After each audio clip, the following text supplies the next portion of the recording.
Space Vision, presented by Science at NASA. Traveling in space has many odd effects on the human body. One of the strangest has to do with vision.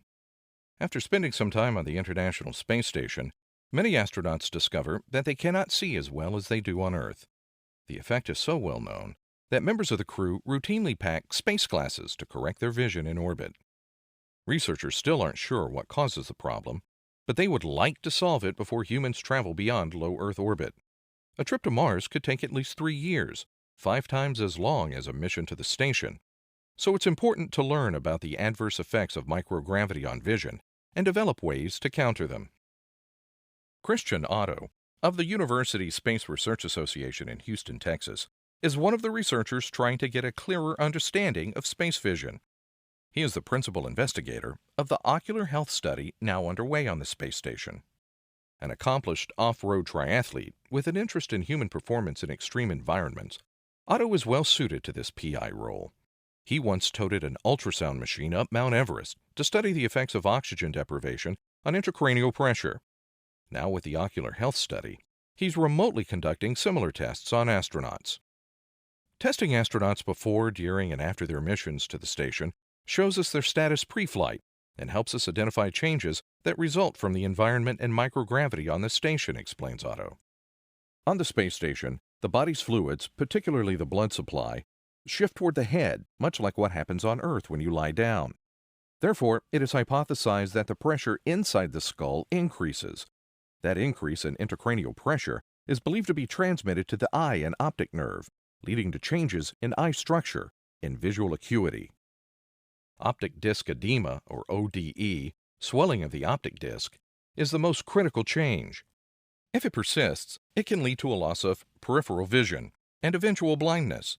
Astronauts have experienced only mild ODE to date, but no one knows how severe it could become on a Mars expedition. Data from this study will help researchers develop countermeasures for and reduce susceptibility to issues like ODE, says Otto. It will help us develop targeted treatments to prevent problems.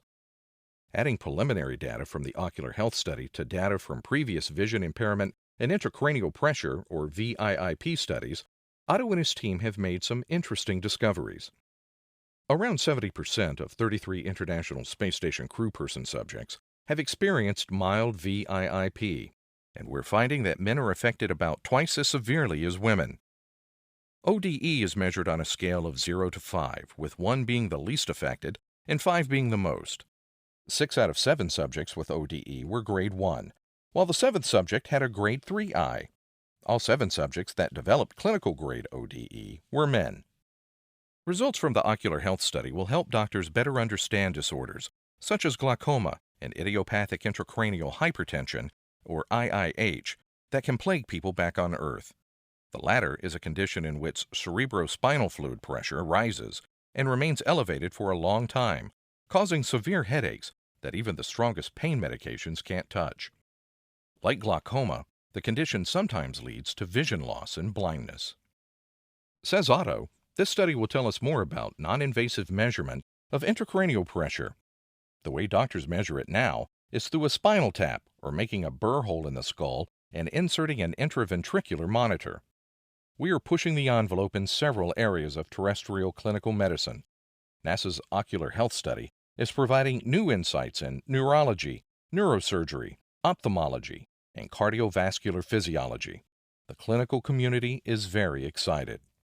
For more on studies on the International Space Station, go to www.nasa.gov/station.